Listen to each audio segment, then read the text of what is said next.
Il est 3h du mat. Je t'emmène avec moi, c'est parti. Ça commence bien, ça commence bien.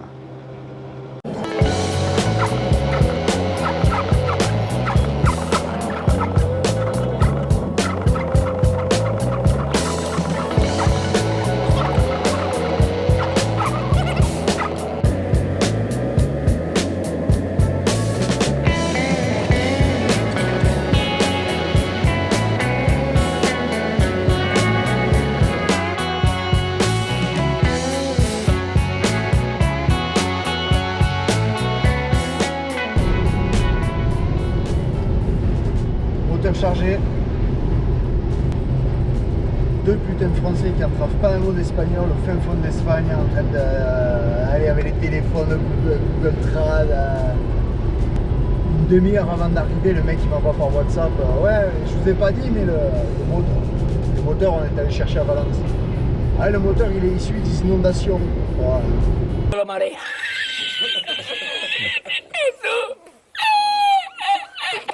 Et au final, non, en le regardant, non, pas du tout. Et en cherchant eux dans leurs archives, c'est une caisse qui a tapé, économiquement irréparable. Bon, alors c'est pas le Graal, mais c'est le bon moteur.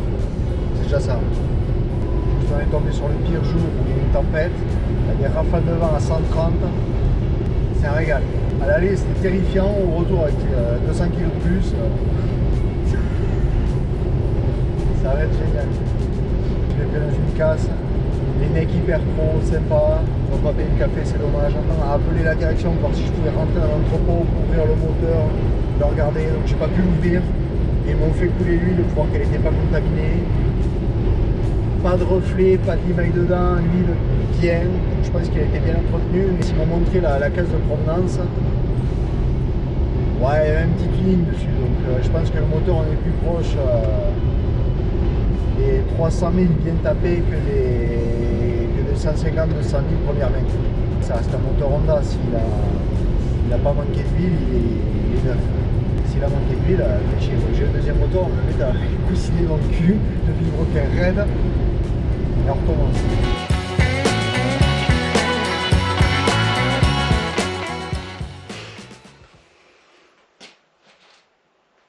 Pas mal, non? On est une semaine plus tard du voyage Valence pour le moteur. Ce moteur. C'est pas un Mugen, j'ai regardé aussi. Aussi, c'est qu'on est rentré dans la voiture de suite, on a chopé un couteau, on a essayé de voir. C'est les stickers. Tant pis, c'est pas grave. Ça nous aura fait une belle aventure. Bon, je vais pas te mentir, aujourd'hui. Oh merde, j'ai oublié le. J'ai le document, j'ai le manuel d'atelier pour ce bloc-là et je vais oublier. Bon, ça fait rien. On va faire ça de toute manière. J'avais la journée pour démonter et.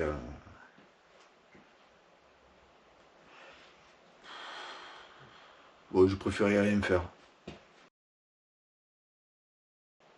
Là, c'est en regardant une vidéo YouTube où deux vénérables anciens japonais démontent un V10, le V10 Honda de Senna. Tout le monde l'a vu, c'est le fait. Si toi, derrière ton écran, t'es comme moi et que t'aimes bien Honda, t'aimes bien leur philosophie, t'aimes bien leur mécanique, leur façon d'approcher, d'aborder les choses, bah, tu l'as vu cette vidéo. Et c'est des. Bah, c'est des orfèvres, quoi. Donc, ça donne envie. Donc, au programme, c'est pas compliqué. Celui-ci, prétendu mort. On retire l'injection, je retire le collecteur d'échappement, on range ça par là, on réserve. Le Mugen espagnol, on enlève la boîte, on enlève tous les périphériques, on enlève l'admission, en gros on le met dans la même configuration que celui-là. On lui ouvre le cul, on regarde un peu comment est le vilebrequin, comment sont les coussinets, on lui ouvre la tête pour voir comment sont les arbres à cames. Et ça part. J'ai pas d'usineur. Manque d'usineur ici. POV. Allez, on s'y met. Bon, à partir de là, tout est parti en vrille. Les GoPro m'ont perdu des clips. C'est pas une légende en fait, c'est... Tu mets sur l'ordi, il n'y a rien qui va, ça n'existe plus. La vidéo pèse 100 Go, tu comprends pas, il n'y a rien. Donc ben, dans cette vidéo, il n'y aura pas beaucoup de mécanique, enfin, il y aura ce que j'ai pu sauver. La fin de cette vidéo, disparue. Le début de la prochaine, disparu. Ouais, bah, à l'heure où je te filme ça, le moteur, il est plus dans le garage. Demain, je reçois le radiateur, donc moi, demain, je m'amuse. Toi, tu vas attendre. Ben, je vais en profiter pour glisser la fin maintenant. Libre à toi de regarder ce qui s'est passé ensuite. Si tu m'aimes bien, si tu as aimé ce que je fais, je vais te mettre dans la description mon Vinted. Il me reste un peu de stock de mon ancien boulot. Donc ben, je mange avec ça. Donc si tu as envie de me soutenir et de m'aider un peu à ta façon pour Noël ou pour un de tes proches ou pour toi-même, si tu vois un petit truc sympa, n'hésite pas. Je réfléchis à faire un pull quand même pour célébrer un peu tout ça. En tout cas, cette vidéo, pas terrible. Là, je suis au montage, je suis en train de m'arracher les cheveux. Ça va être dur de t'intéresser à ça. La prochaine, il y aura plus de mécanique, mais ouais, j'ai perdu des clips aussi. Plus de technique, plus de démarrage, peut-être. Je l'ai pas démarré encore, je sais pas. Donc, écoute, merci d'avoir regardé jusqu'à maintenant, et bon, ben, régale-toi sur la fin de celle-là. Il se passe des choses quand même. Mais la prochaine.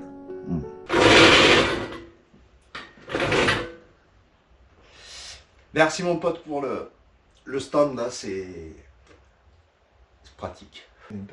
Il est fucked ou il y a encore... Il y a un film de protection dessus.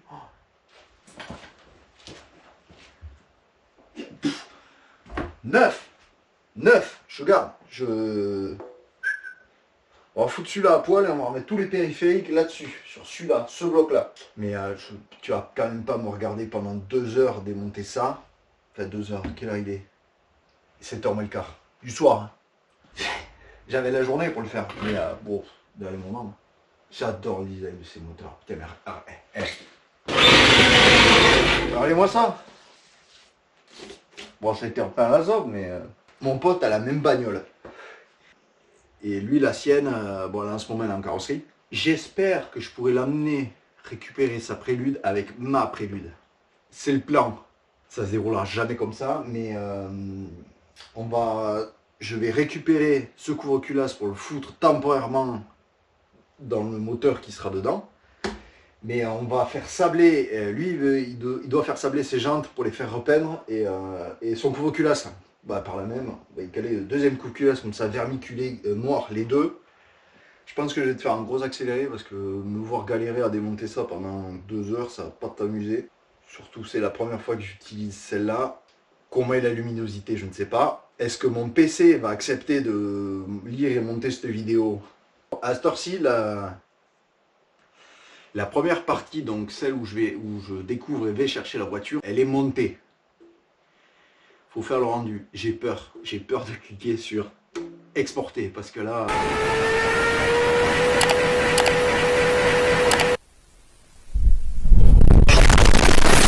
Crois-moi que dans les options, j'ai pas 4K, hein, même pas 2, c'est 1080p. Donc si tu es là pour celle-là, je pense que tu m'aimes bien. Tu m'aimes bien et tu sais qu'on va vivre de belles choses ensemble.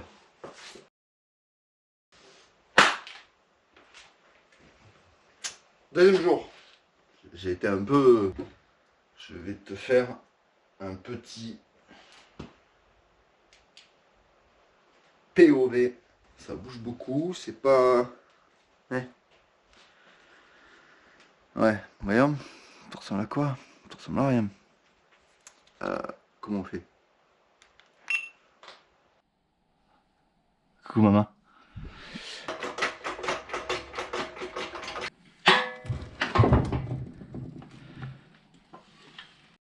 Allez, maintenant on s'occupe de celle-là.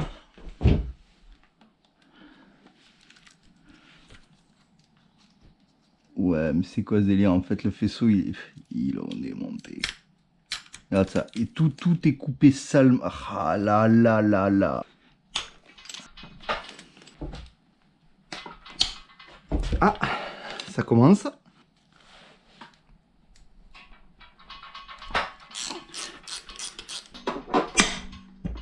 Ok. Ok.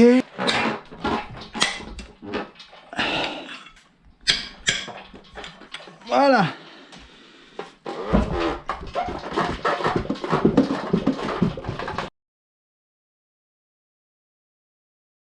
Ce matin, je vire ça. Je vire ça. Direction Mécano, c'est un spécialiste Honda. Et lui, il aura l'outil pour faire ça. Et en même temps, comme ça, on va le regarder. Bon, petite update, je viens de rentrer. Je suis encore sous le choc parce que je viens de faire tomber le moteur. Là, je l'ai sorti du coffre de la bagnole et tout. Je crois que je t'ai pas fait d'update. Hier, je suis parti chez mon mécano, spécialiste Honda. Donc on a démonté tout le moteur, on a checké. Coussinet c'est bon, Aracam c'est bon. Il y avait des petits bouts dans le carter d'huile. Moi je pensais que c'était des bouts de métaux. Il a regardé, on a essuyé, il me dit non, c'est du plastique. Il me dit t'emmerde pas, c'est bon, ça va être le reniflard qui est un peu... Tu le nettoies, tu le mets une semaine dans l'essence. Mais mettre un coup de soufflette, ça ira bien. Et de soufflette à la bouche, j'ai pas de compresseur. Donc on a remonté, il me dit tu changes la distrie. Je vais réutiliser l'ancienne, on va pas se mentir. Le mec a cassé le moteur, il venait de faire la distrie. Je récupère tout. Le mécano me dit tu changes les joints, tu fais la distrie. De l'huile, tu mets en place et ça démarre quoi. On m'a tâché de faire ça et d'essayer de clore ça maintenant très rapidement, parce qu'on va pas non plus en faire à 14 vidéos. Mais bon, à un moment donné, cette voiture, il faut qu'elle démarre. J'en ai plein le cul de la regarder. Chaque jour, à chaque fois que je fume ma clope, je regarde la voiture. Des fois, je m'assois un peu dedans, une petite demi-heure. Voilà. Hier, mon meilleur pote, il a sorti la sienne. Et on est allé manger un bout, quoi. Et sur le retour, il m'a tendu les clés. Il m'a dit, ah, vas-y, tiens, conduis. Je dis, non, non, c'est bon. Je vais conduire la mienne. À un moment donné, ça va arriver. Il a insisté. Je voulais pas le contredire. Bon, ben, j'ai pris les clés. Cette caisse, c'est vraiment la meilleure caisse du monde. Tu verras. Hier, je sais pas si tu vas voir, mais j'ai sorti le volant moteur. J'ai dû acheter une douille exprès, ce genre de vis. Hein. Douille 12 pans. Je vais réutiliser les vis de volant moteur. Il n'y a pas de... Oui, tu dois te demander pourquoi il y a une plaque, pourquoi il y a une plaque en bois ici. Devine ce qui s'est passé. Je sors le moteur à la chèvre du coffre et arrive ici, là, je tire un peu comme un âne et le moteur prend du ballon. Et à un moment donné, oui, il était à 1 mètre, un bon mètre. Arrivé là, je me dis putain, faudrait pas que la ceinture de sécurité qui sert de sangle, elle se desserre et le moteur il tombe. Et à ce moment-là, je vois la sangle se... Et le moteur... Ça y est, démontage est fini. Voilà, donc j'ai sorti toute la distrie. Et en plus de ça, ces moteurs, là et là, tu as des arbres d'équilibrage. Je sais pas comment ce moteur tournait, mais les arbres d'équilibrage n'étaient pas du tout calés, bien comme il fallait. Là, vous voyez, j'ai magnifique pige à base de forêt. Attends, ça y est. Ouais, il est calé. Calé les arbres à cam aussi, avec bien sûr les outils spéciaux d'origine Honda, hein, naturellement. On fera le jeu soit après remontage. Donc j'ai pu me choper la ref de tous les joints, y compris celui-là, qui est une vraie galère à sortir. Et voilà, maintenant que j'ai les références, il ne me reste plus qu'à trouver les joints, acheter les joints, rentrer les joints. Ah oui, les joints d'admission aussi, putain, faut pas que je l'oublie celui-là. Et une fois que tout ça c'est fait, ben, remontage, huile et démarrage. Bon, j'espère que ça se fera sans encombre et que j'aurai pas de surprise, genre ça vaut 300 balles et que chaque joint vaut 40 balles pièce, parce que là je pleure. Allez, bon ben je vous reprends plus tard après mes recherches.